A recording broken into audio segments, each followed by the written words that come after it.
అందరికీ నమస్కారం. ఈ వీడియో చూసే ముందు ఓం గణేశాయ నమః అని కామెంట్ చేయండి.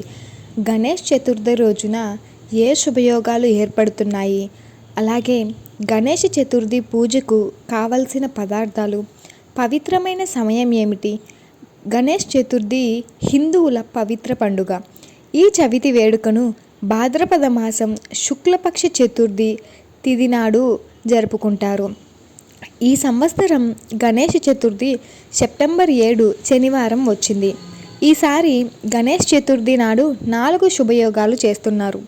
గణేష్ చతుర్థి రోజున ఇంట్లో గణేశుడి విగ్రహాన్ని ప్రతిష్ఠించి ఆచారం ప్రకారం పూజ నిర్వహిస్తారు. ఆపై చతుర్థి రోజున గణేశుడిని నిమజ్జనం చేస్తారు. గణేష్ చతుర్థి భాద్రపద మాస వినాయక చతుర్థి అని కూడా పిలుస్తారు.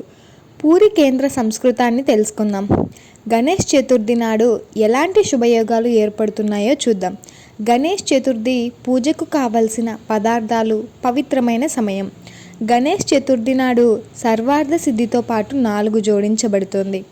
ఈ సంవత్సరం గణేష్ చతుర్దశి నాడు సర్వార్థ సిద్ధి యోగం, రవి యోగం, బ్రహ్మయోగం, ఇంద్రయోగం ఏర్పడతాయి. సర్వార్థ సిద్ధి యోగం. ఈ యోగం సెప్టెంబర్ 7వ తేదీ మధ్యాహ్నం 12:34 ప్రారంభమవుతుంది. మరుసటి రోజు సెప్టెంబర్ 8వ తేదీ ఉదయం 6:03 వరకు కొనసాగుతుంది. గణేష్ చతుర్థి పూజా సామాగ్రి.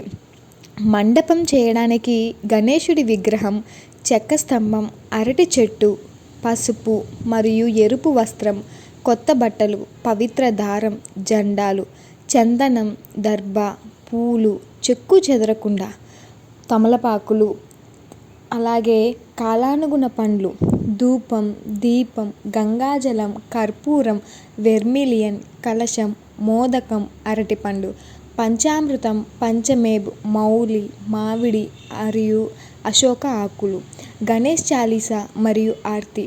గణేష్ చతుర్థి వ్రతకథ పుస్తకం. గణేష్ చతుర్థి పూజా క్షణాలు. ఈ సంవత్సరం గణేష్ చతుర్థి పూజకు సెప్టెంబర్ 7న ఉదయం 11:03 నుంచి మధ్యాహ్నం 1:34 వరకు శుభ సమయం. గణేష్ చతుర్థి రోజున మధ్యాహ్నం పూజ జరుగుతుందని, రాత్రి చంద్రుడు కనిపించడు. గణేష్ చతుర్థి రోజున చంద్రుని దర్శనం తప్పుడు కళంకాన్ని సృష్టిస్తుంది.